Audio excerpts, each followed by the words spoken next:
Mist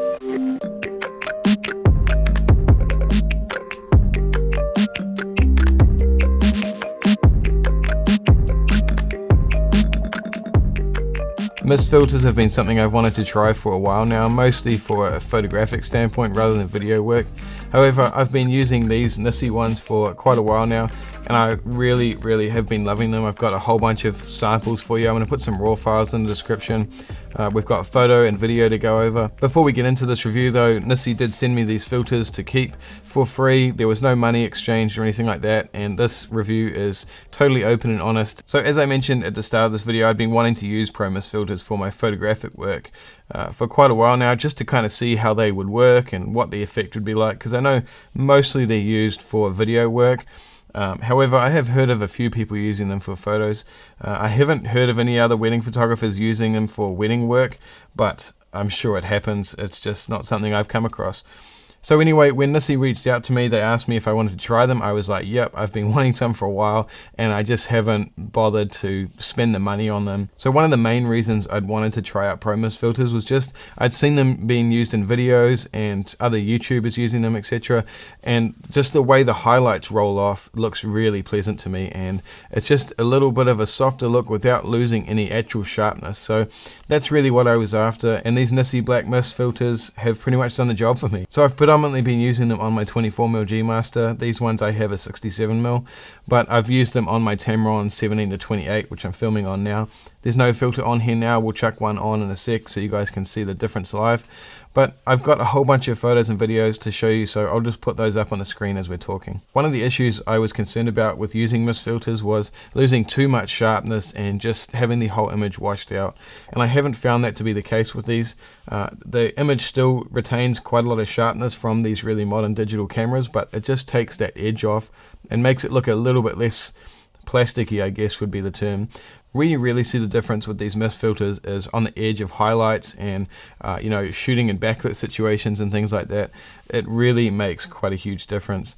The only thing I had to change in editing was bring my clarity back up to 0. Some of my presets that I use in these photos have a clarity of about -10.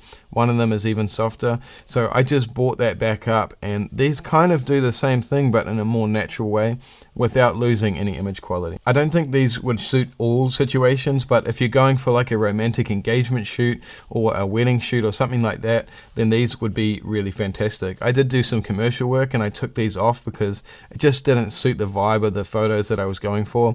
So it's really a sort of pick and choose situation, but they're really obviously easy to get off. They just screw on like any other filter. When Nisi sent me the filters, they gave me a 1/8, 1/4 and a half strength option, all in 67mm, and I've tried all of them extensively. And I would say that the half strength one is really quite strong.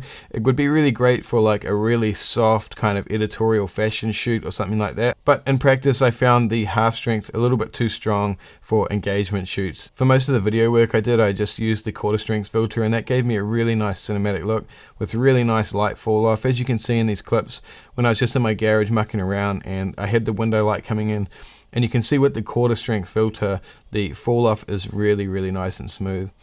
I did try the 1/4 for a photo shoot as well, but I did find that the 1/8 strength filter just kind of gave me what I wanted. That's what I was looking for. And I also did a shoot with the 35mm G Master with the 1/8 strength one as well. So I'll put those photos up now, and you can see, in my opinion, it just worked perfectly. You probably wouldn't notice it unless I told you. Maybe you would just think it was in editing or something, but it definitely is a nice soft look, and there's just a very slight glow, especially when it comes to white clothing like these guys are wearing. And yeah, I really am in love with the 1/8 strength one for photo work. That's just my personal preference. If I was going to recommend to you guys, I would probably either go with the 1/8 or the 1/4. If you really want a really obvious kind of, like I said, fashion look, then maybe go for the 1/2, but it is quite strong. I know a question I'm going to get asked is, do they stop any light getting through? And as far as I can tell, there's really no difference in terms of light gathering at all. They do seem very clear, and I can't see any difference in terms of exposure when putting them on the camera. So as I said before, there's no filter on there at the moment. It's just the Tamron 17-28mm and my A7S III filming in 4K. So I'm going to put these on one at a time so you guys can see what they look like. So this is the 1/8 strength filter. So I can definitely see a little bit of a difference in the footage here on my screen. I don't know if you guys can see that, but that is the 1/8 strength filter. Now this one is the 1/4 strength. So again, this is the 1/4 strength filter. I'm going to split this screen into 4 sections so you guys can see what it looks like without and with each strength. So now let's try the half. And I can definitely see the biggest difference there. Obviously it's the strongest out of all 3 of them, but hopefully you can see the difference between these 3 clips. I'm just going to shut up now and let you guys see what it looks like split up into 4s.